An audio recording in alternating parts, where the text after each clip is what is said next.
सबको सादर नमस्ते जी। नमस्ते आचार्य जी। नमस्ते जी सभी को। नमस्ते आचार्य जी, नमस्ते। सभी को सादर नमस्ते जी। मंत्र पाठ।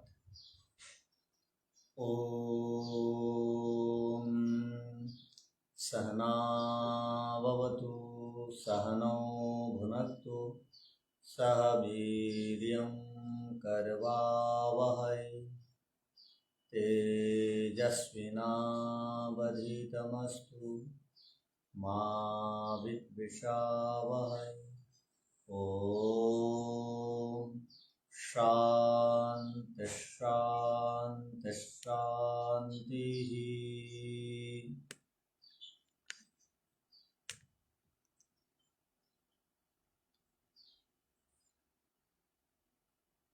हम सांख्य दर्शन में पंचम अध्याय के अनुमान से संबंधित पंच अवयवों से संबंधित सूत्रों पर विचार कर रहे हैं और हम पंचम अध्याय के 27, 28 और 29 ये तीनों जो सूत्र हैं जो कि पंच अवयव और अनुमान और संबंध निश्चय, संबंध को व्याप्ति कहते हैं, वो व्याप्ति ईश्वर कहते हैं। अर्थात ये तीनों सूत्र को समझने के लिए पंच अवयवों को और अनुमान और व्याप्ति को समझना जरूरी है। आप लोग सर्वदा ध्यान रखें कि हर सिद्धांत का निश्चित ज्ञान केवल प्रत्यक्ष से नहीं हो सकता। केवल प्रत्यक्ष प्रमाण के द्वारा हम दुनिया में व्यवहार को सिद्ध कर लेंगे यदि सोचते हैं तो कभी नहीं कर पाएंगे। हर चीज का प्रत्यक्ष नहीं होता। और हमारे पास वेद हैं, हम वेद से स्वयं समझ लेंगे, दूसरों को समझा देंगे। ये भी यदि भ्रम पाल के रखेंगे तो ये भी असंभव है। केवल वेद के माध्यम से, शब्द प्रमाण के माध्यम से सबको अपने अनुकूल नहीं बनाया जा सकता। तो क्या करना पड़ेगा? 3 प्रमाण महत्वपूर्ण है। तो अनुमान प्रमाण को आधार के रूप में आपको स्वीकार करना पड़ेगा। अनुमान प्रमाण के द्वारा हम सबको समझा सकेंगे। यदि कोई बात प्रत्यक्ष से सिद्ध हो जाती है तो बहुत बड़ी बात है। सबसे महत्वपूर्ण प्रमाण तो प्रत्यक्ष है। प्रत्यक्ष के आगे और अनुमान की आवश्यकता नहीं और शब्द प्रमाण की आवश्यकता नहीं। किंतु हर पदार्थ की सिद्धि आप और हम प्रत्यक्ष से नहीं कर सकते और हर पदार्थ की सिद्धि शब्द प्रमाणों से भी असंभव है। प्रत्यक्ष से कर लेते हैं, बहुत बड़ी उपलब्धि है जीवन की। शब्द प्रमाण से आप मानते हैं, बहुत बड़ी उपलब्धि है। किंतु दूसरे आपको भ्रम में, संशय में, द्वंद्व में, विपरीत ज्ञान आदि में न ढालने, न ले जाएं। इसके लिए आपको अनुमान प्रमाण को जानना भी जरूरी है। अनुमान प्रमाण के लिए व्याप्ति को जानना भी जरूरी है। बिना व्याप्ति संबंध के, बिना निश्चयात्मक ज्ञान के किसी विषय पर हम निर्णय पर नहीं पहुंच सकते। किसी विषय के निर्णय पर हम नहीं पहुंच सकते। सिद्धांत को स्पष्ट करने के लिए हमको अनुमान प्रमाण की आवश्यकता है, और अनुमान प्रमाण की सिद्धि कब मानी जाएगी? जब आपको व्याप्ति संबंध बनाना आएगा। और व्याप्ति क्या है, अनुमान क्या है, किस प्रकार हम किसी सिद्धांत को स्वीकार करेंगे, निर्णय पर किस प्रकार पहुंचेंगे, इससे संबंधित बातें हम 28वें सूत्र में पढ़ेंगे। किंतु 27वें सूत्र में हमको क्या बताया गया था?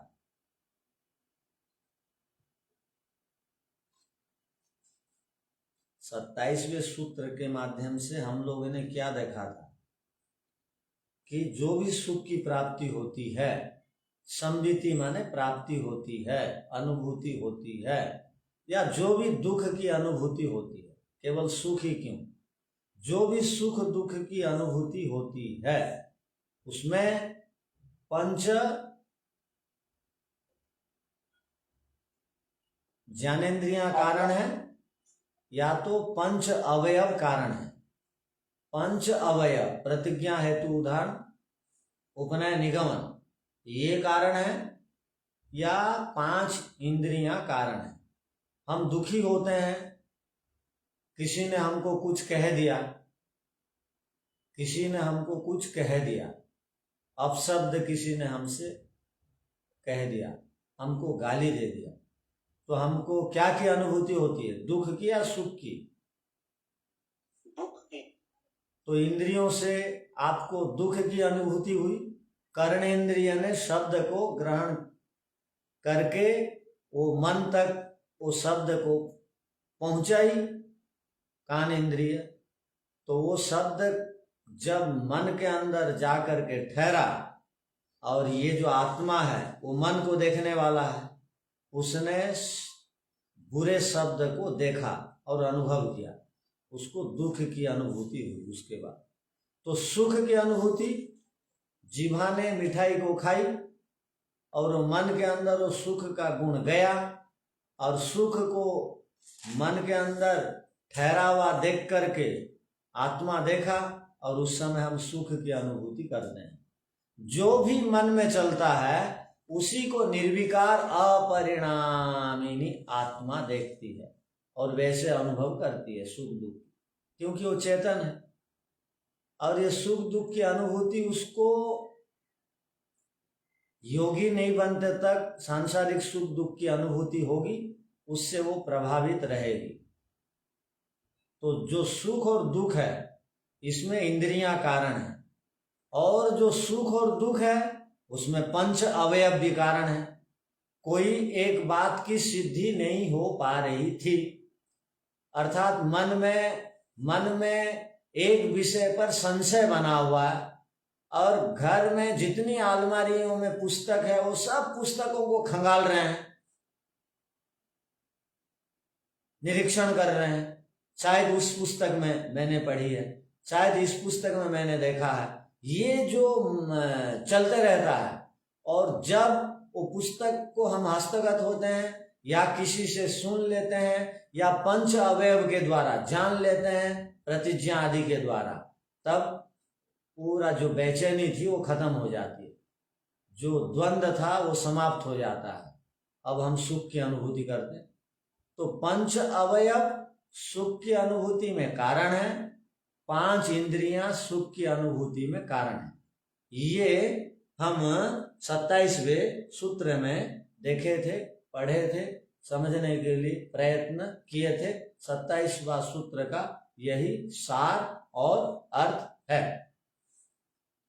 अब 28वें सूत्र पर चलिए।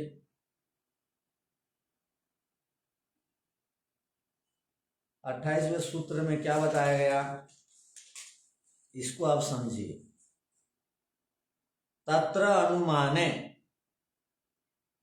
देखिए क्या कहा जा रहा है, तत्र वहां, अनुमाने अनुमान में, अर्थात उस अनुमान के प्रसंग में, क्योंकि पंच अवयव, ये जो बात आ गई ना, पंच अवयव माने 5 अवयव, अनुमान को सिद्ध करने के लिए 5 छोटे छोटे वाक्यों का प्रयोग करते हैं। उन वाक्यों को हम पंच अवयव कहते हैं। ठीक है, तो वो जो पंच अवयव वाले हैं वाक्य हैं वो तत्र अनुमान है। अनुमान के प्रसंग में एक बात ध्यान रखिए, अनुमान के प्रसंग में ये अब प्रकरण चलेगा। ये जो सूत्र है वो अनुमान के प्रसंग को स्पष्ट करेगा, अर्थात अनुमान को कहेगा कि अनुमान किसे कहा जाता है। और अनुमान के बिना हमारा व्यवहार सिद्ध नहीं होता है, इसलिए सबको ये सूत्र समझना बहुत जरूरी है, सबको। न तो आप जीवन में बहुत समस्याओं के सम्मुखीन होंगे जब तक ये सूत्र को नहीं समझेंगे। आप व्यवहार को सिद्ध कर ही नहीं सकेंगे। व्यवहार की सिद्धि के लिए ये सूत्र को समझना जरूरी है, और ये सूत्र को समझ जाने के बाद उसका व्यवहार में परिवर्तन होगा। और न्याय दर्शन पूरा ठहरा हुआ है अनुमान पर, और ये सूत्र भी अनुमान को सिद्ध करता। अब समझिए आप लोग, तो अनुमान को सिद्ध करने के लिए क्या करना पड़ता है? संबंध सिद्धि एक शब्द आया, देखिए सूत्र में, न सकृत ग्रहणात् संबंध सिद्धि ही। न सकृत ग्रहणात्, ध्यान रखिए, न माने नहीं, सकृत माने एक बार, ग्रहणात् माने बोध से, ग्रहणात् माने ज्ञान से, ग्रहणात् माने अनुभूति से, ग्रहणात् माने प्राप्ति से, ग्रहणात् माने उपलब्धि से। एक बार किसी विषय को किसी स्थान में किसी चीज के साथ और किसी चीज को एक बार आपने किसी स्थान में देखा, सकृत ग्रहण देखा, उससे आपको एक ज्ञान हुआ, उससे संबंध सिद्धि न, उससे निश्चयात्मक संबंध या व्याप्ति नहीं बनेगी, उससे अनुमान प्रमाण सिद्ध नहीं होगा। ध्यान रखिए क्या कहना चाह रहा है, सूत्र का अर्थ को समझिए। एक मनुष्य ने पहली बार क्या को देखा? धुएं और आग को उसने पहली बार देखा। उसको ये पता नहीं था, क्या पता नहीं था कि जहां आग होती है वहां पर धुआं उड़ता है। उसने पहली बार देखा। पहली बार देख करके वो आगे निश्चय ज्ञान को कर लेगा ये जरूरी नहीं। निश्चयात्मक ज्ञान एक बार देखने से नहीं होता है, ये कहना चाह रहे हैं। ध्यान रखिए क्या कहना चाह रहे हैं। निश्चयात्मक जो ज्ञान है, जो संबंध बनाने की जो प्रक्रिया है, एक बार देखते ही नहीं हो जाता है, एक बार देखते ही नहीं हो जाता है। दूसरा उदाहरण भी आप ले सकते हैं। आपको बुजुर्गों को पता है, बालकों को पता नहीं है। बुजुर्गों को पता है, क्या पता है? कि बादल से बारिश होती है। और किसी ने पहली बार बारिश को देखा और पहली बार उसने बादल को भी देखा। ध्यान रखिए, पहली बार उसने बारिश को और पहली बार उसने बादल को भी देखा। तो यह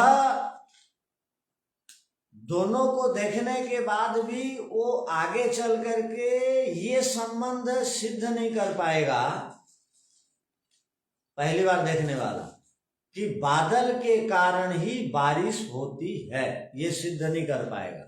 उसके मन के अंदर ये निर्णयात्मक ज्ञान नहीं प्रवेश कर पाएगा।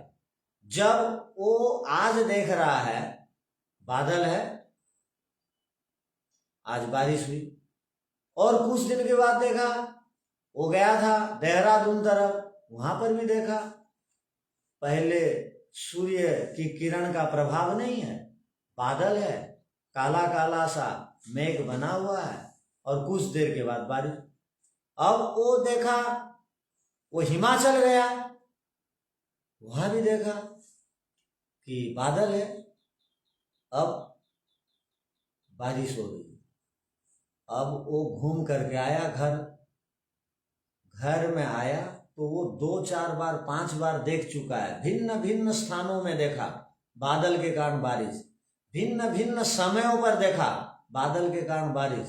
अब घर में आया, घर में आने के बाद वो कमरा बंद करके है, घर के अंदर खिड़कियां भी बंद है, दरवाजा भी बंद है और बारिश हो रही है, बारिश की आवाज आई, बारिश की आवाज आई।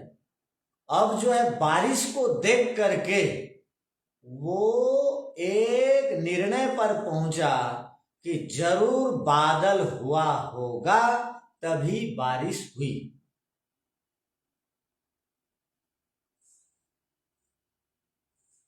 तभी बारिश हुई। ये जो निर्णय पर पहुंचा इसको कहते हैं अनुमान, एक को देख करके दूसरे को जान लेना, इसी को कहते हैं व्याप्ति संबंध। ध्यान रखिए, व्याप्ति संबंध कैसा बनता है? व्याप्ति संबंध कैसा बनता है? आप एक प्रतिज्ञा वाक्य को ले लीजिए, सुख की अनुभूति होती है, या एक प्रतिज्ञा वाक्य को आप ले लीजिए क्या कि दुख की अनुभूति होती है, या प्रतिज्ञा वाक्य को ले लीजिए क्या ईश्वर होते हैं, ये प्रतिज्ञा वाक्य है। ईश्वर होते हैं, दुख की अनुभूति होती है, सुख की अनुभूति होती है, तो आपको जो प्रतिज्ञा वाक्य है उसी को कहते हैं साध्य धर्म। प्रतिज्ञा वाक्य को क्या बोलते हैं?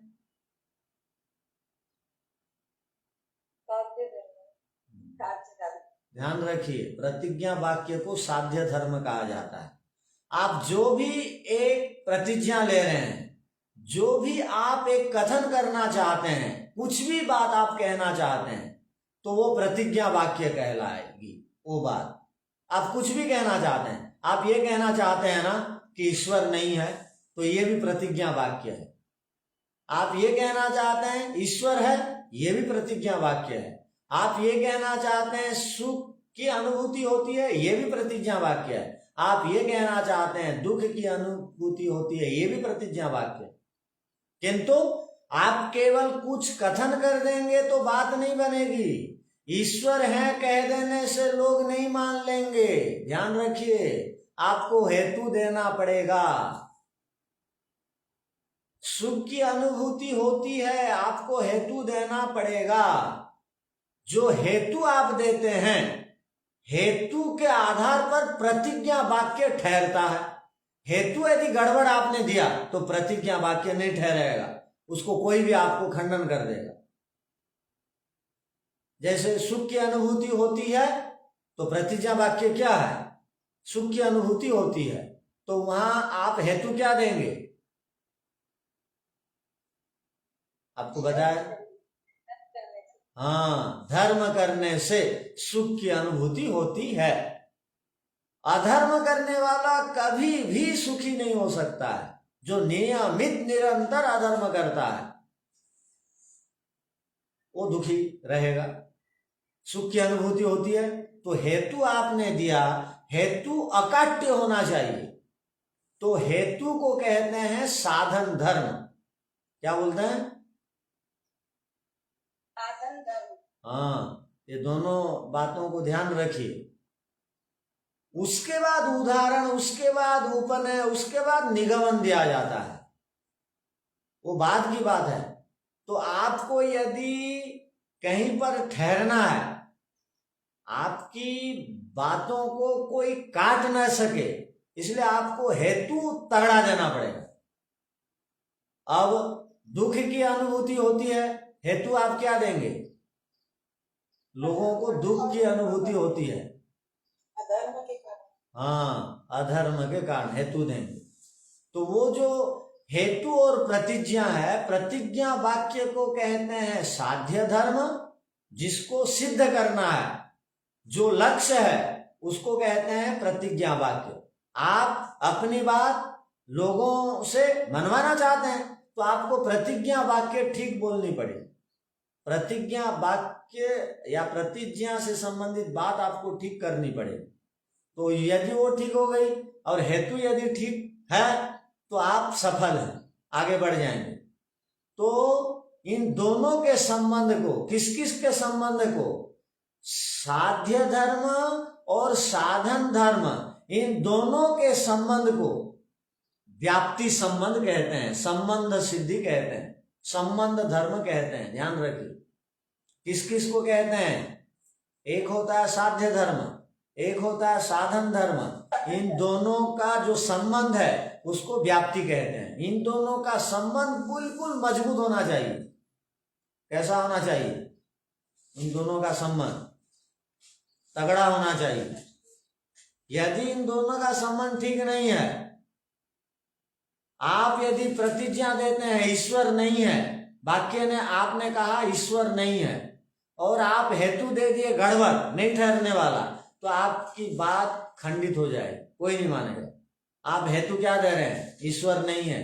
मैं हेतु आप दे रहे हैं दिखाई ना देने से। अब चालाक आदमी क्या बोलेगा? आप सुखी दुखी होते हैं कि नहीं? वो बोलेगा हाँ होते हैं। सुख दुख को आपने कभी देखा? उसकी बात कट गई, आप काट देंगे।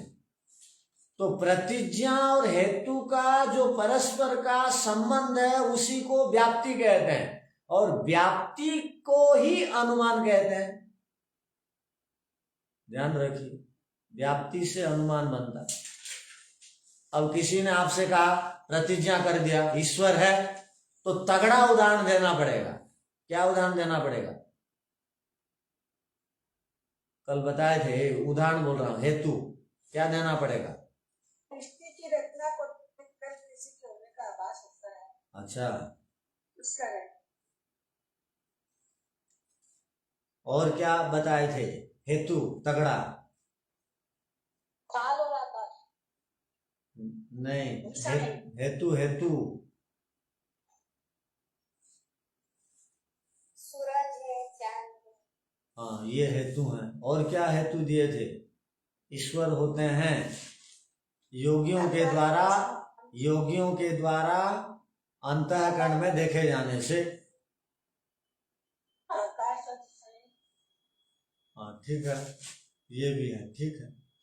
तो कहने का अभिप्राय, आपका यदि दोनों का संबंध ठीक बन गया, साध्य धर्म का और साधन धर्म का, तो आपकी व्याप्ति बन गई। तो व्याप्ति की परिभाषा क्या है?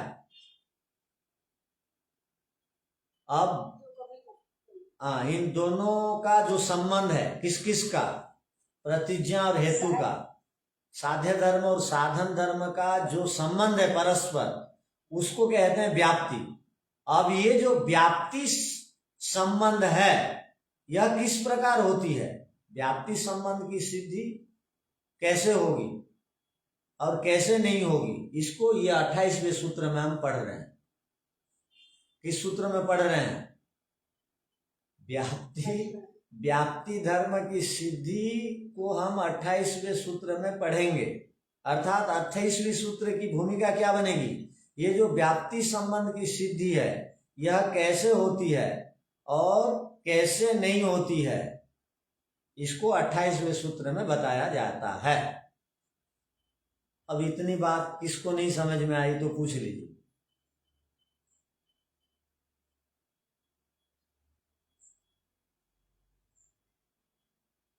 आगे तो बढ़िया है। तो अब इस सूत्र की भूमिका समझ लीजिए विस्तार से। ओम आचार्य नमस्ते। आप एक ईश्वर है,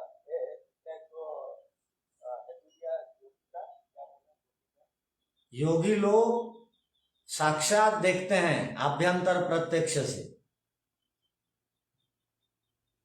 ये एक हेतु है। मान लो इसको कोई नहीं मानेगा तो आप बोल सकते हैं सूर्य चंद्र पृथ्वी नक्षत्र को देखो, इसको बनाने वाला कोई मनुष्य नहीं है।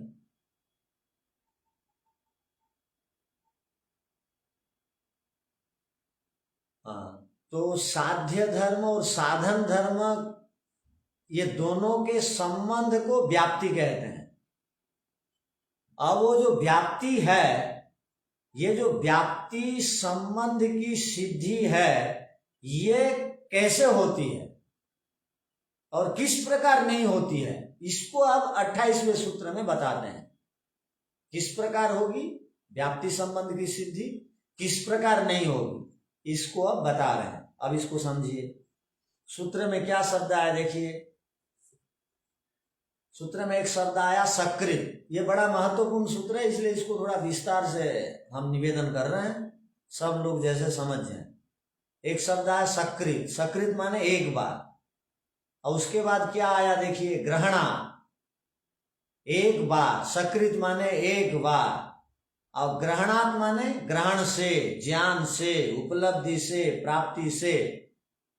एक बार ग्रहण से, एक बार की प्राप्ति से संबंध सिद्धि, व्याप्ति संबंध की सिद्धि। संबंध सिद्धि में आप एक शब्द ले आएंगे अपने ओर से, व्याप्ति संबंध की सिद्धि नहीं होगी। सूत्र का अर्थ क्या बना?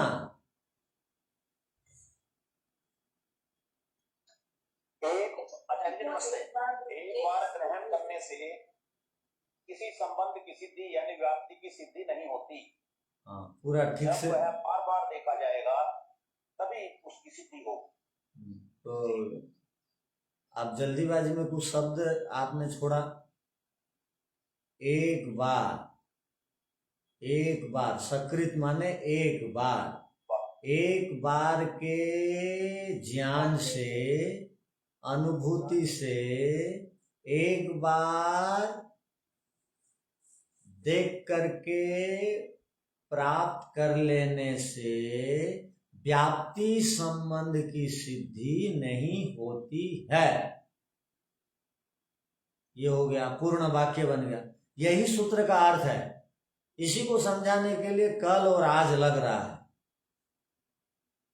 इसी को समझाने के लिए। ठीक है सर। हाँ, तो देखिए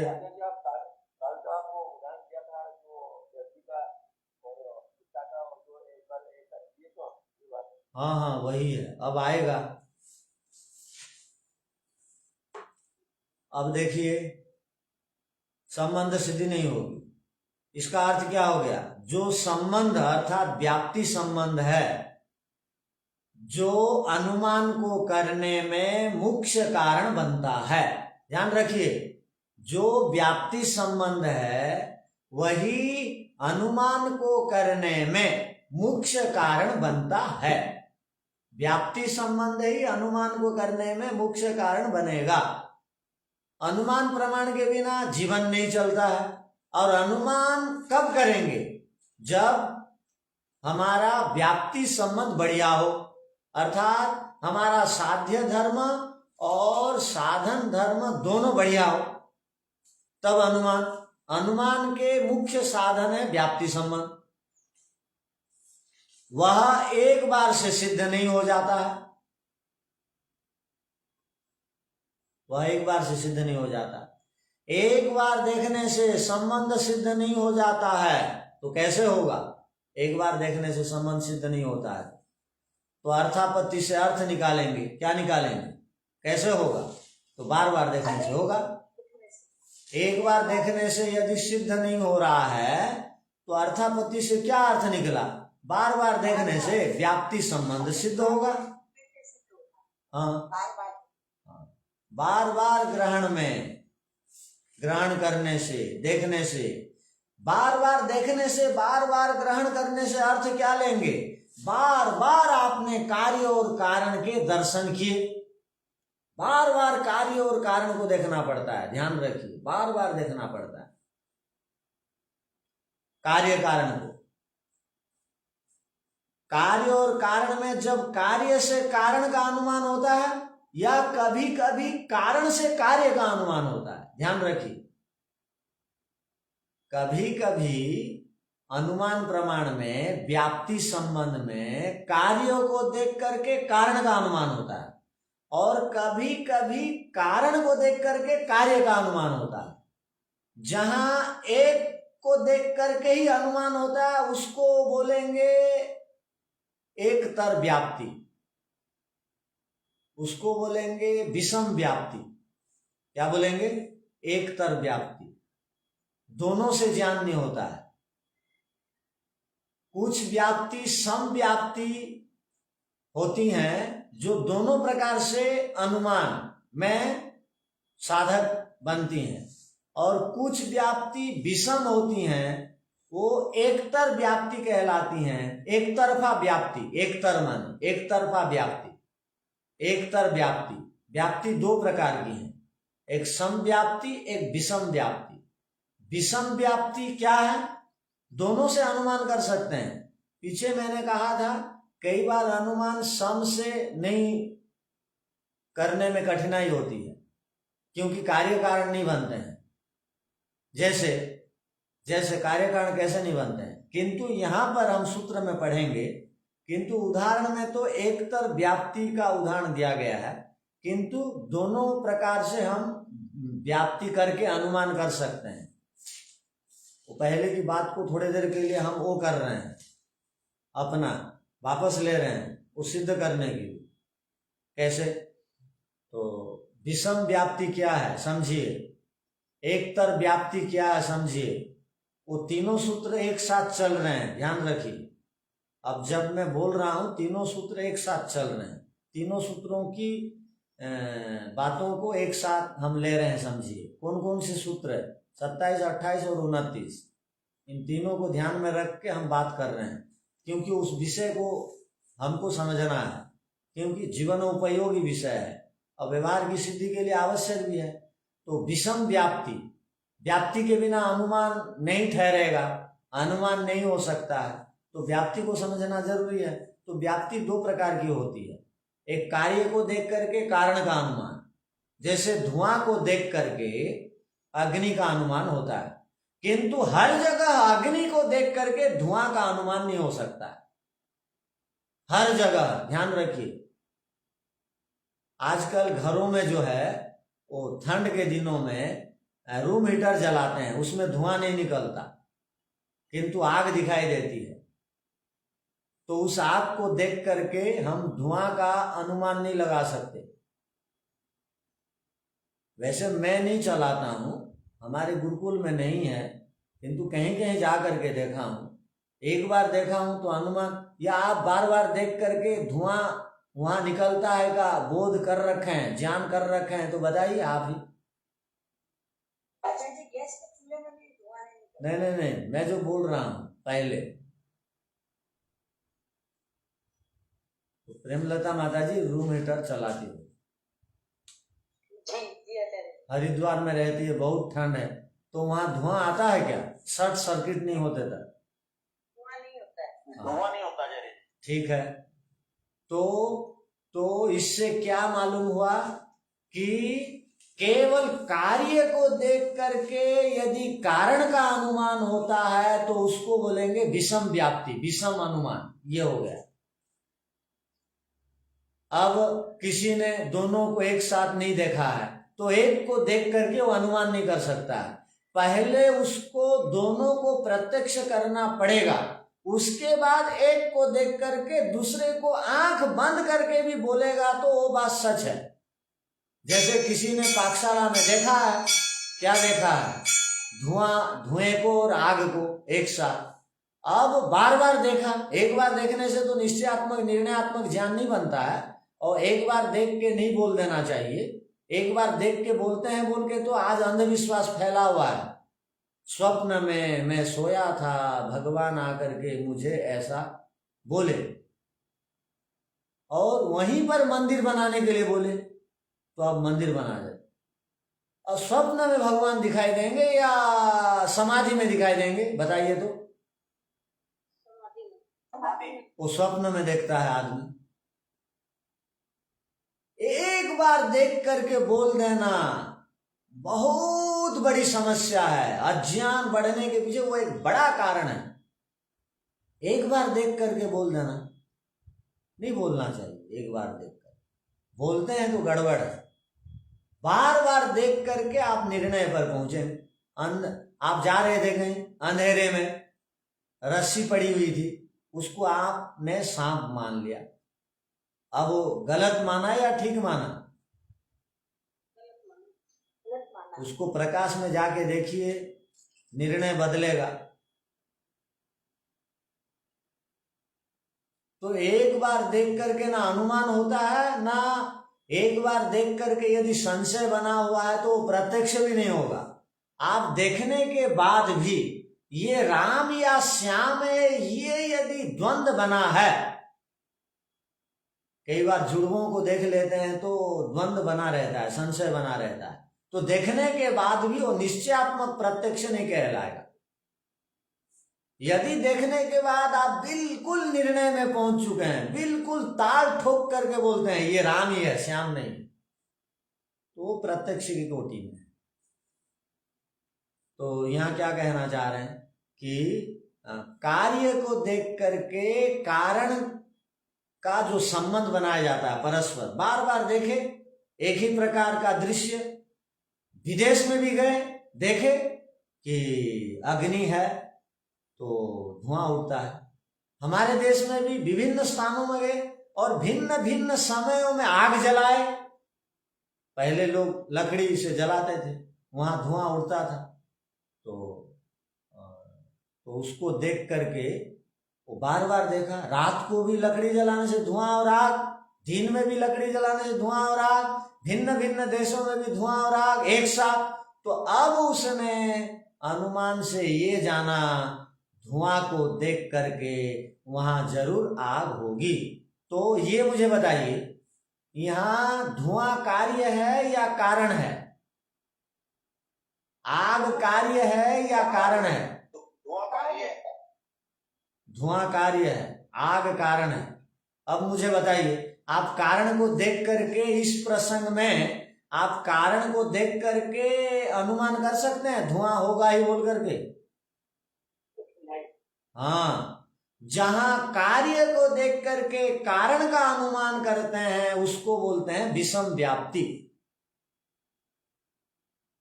उसको बोलते हैं एक तर व्याप्ति, एक तरफा व्याप्ति। ध्यान रखिए, कार्य को देख करके कारण, और दोनों से जहां ज्ञान होता है, कार्य से भी, कारण से भी, कारण से भी, कार्य से भी, दोनों प्रकार से जो होता है, तो उसको बोलेंगे हम समव्याप्ति।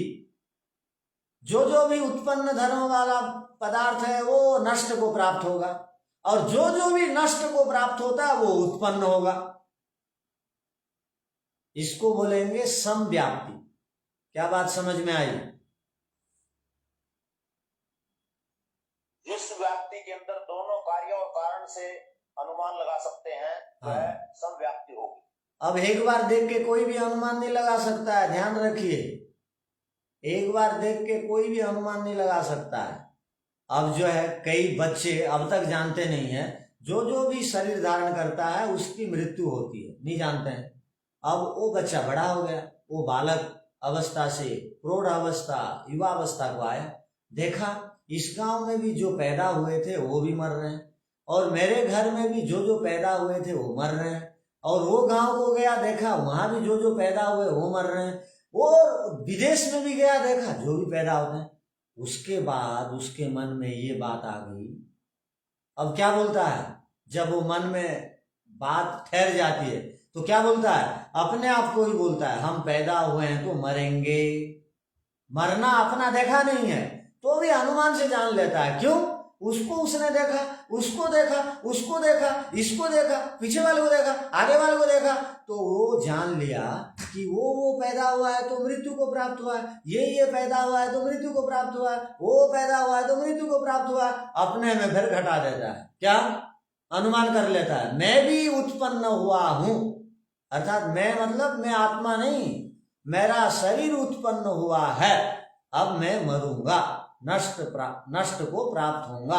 और थोड़ा सा यदि योग दर्शन पढ़ लिया है तो वो क्या बोलेगा, मैं यदि क्लेशों को दग्ध बीज नहीं किया हूं तो मरने के बाद जो जो पदार्थ विनाश को प्राप्त होता है वो पदार्थ दोबारा उत्पन्न होता है, क्योंकि कोई भी पदार्थ जो भी अस्तित्व में है उनका सर्वथा अभाव नहीं होता है।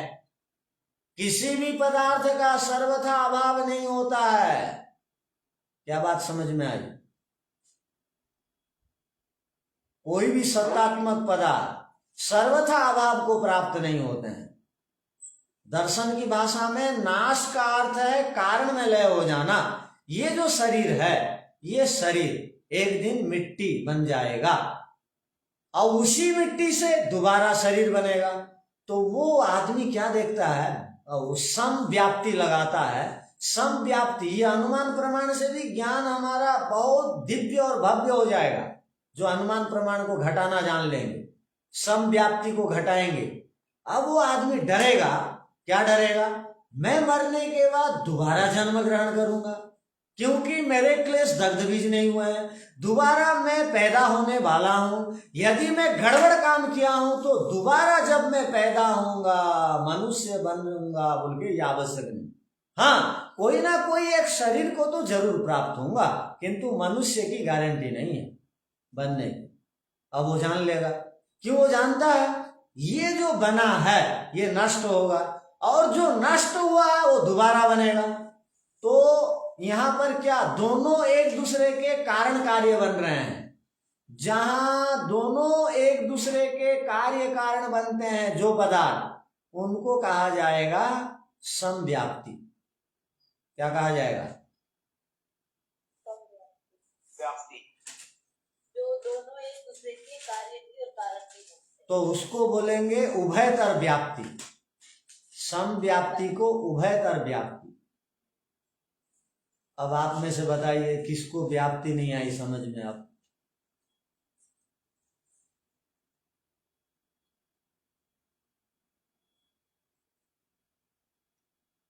इसका मतलब और कहीं धोखा नहीं खाएंगे ना आप?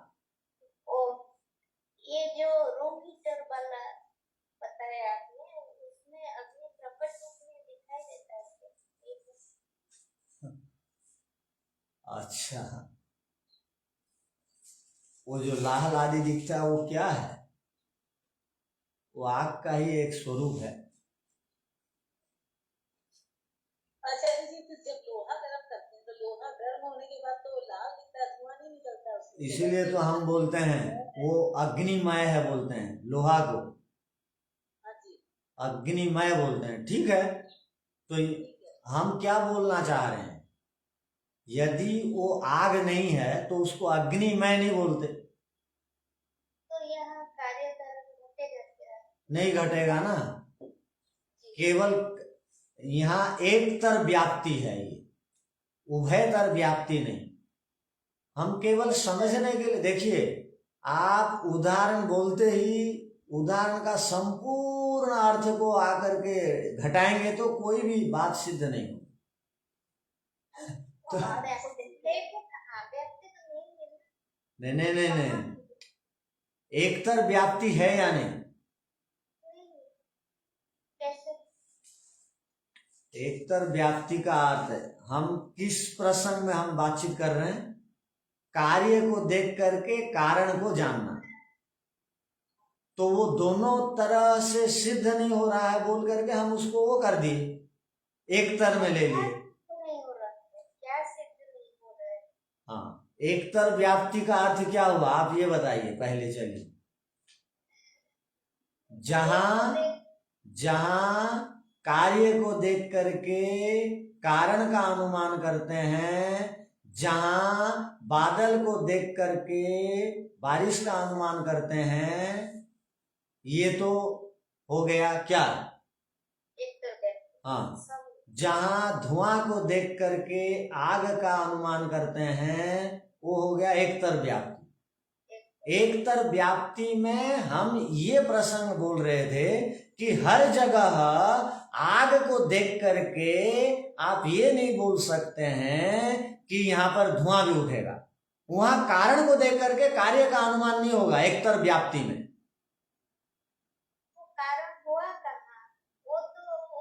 नहीं, अब धुआं का कारण क्या है बताइए? बस जब धुआं को देख करके आग का ज्ञान होता है, अनुमान होता है, तो उसको बोलते हैं अनुमान। वो एकतर व्याप्ति से अनुमान सिद्ध हुआ, उभयतर व्याप्ति से नहीं। अब कभी भी कार्य नहीं बनेगी आग, ध्यान रखना। एकतर व्याप्ति में आग कभी कार्य नहीं बनेगी, हर समय आग कारण बनी रहेगी। किंतु उभयतर व्याप्ति में दोनों एक दूसरे के कारण बन जाते हैं। जैसे ये शरीर मिट्टी के रूप में बदल जाएगा, वो वही शरीर एक दिन मिट्टी बन करके वही मिट्टी दोबारा शरीर का कारण बनेगी। तो उभयतर व्याप्ति में दोनों कारण बनते हैं एक दूसरे के। जो नाश को प्राप्त हुआ है वो पैदा भी होगा, जो पैदा हुआ है वो नाश को भी प्राप्त होगा। दोनों एक दूसरे के कारण बनेंगे, हाँ या नहीं बताइए। हाँ, तो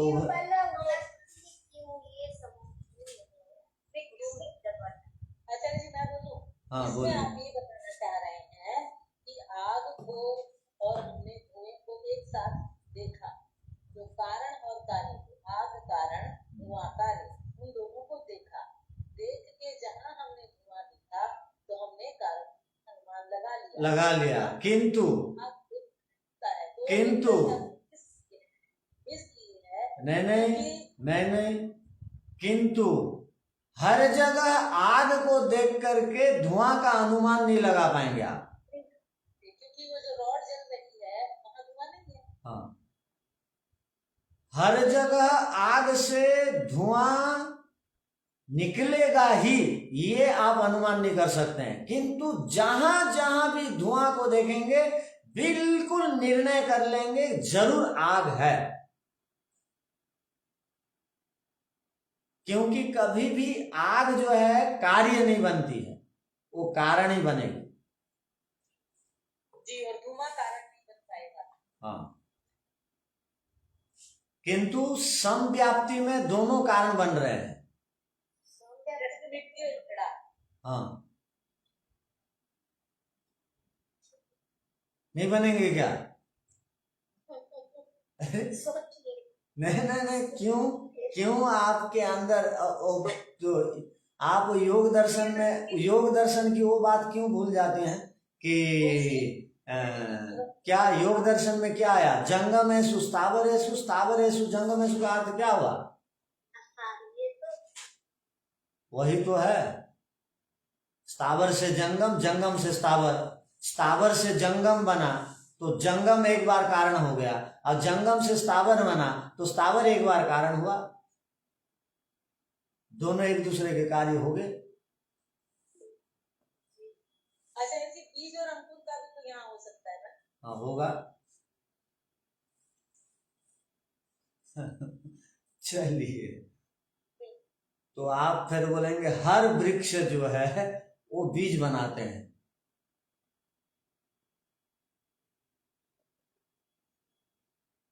चलिए, आप अब आज जितनी बातें बताई गई वो बातें तो समझ में आ गई होंगी। ठीक है, अब तीनों सूत्र को अब आपको कठिन नहीं होगा समझने में। ओम शांति शांति शांति। सबको सादर नमस्ते।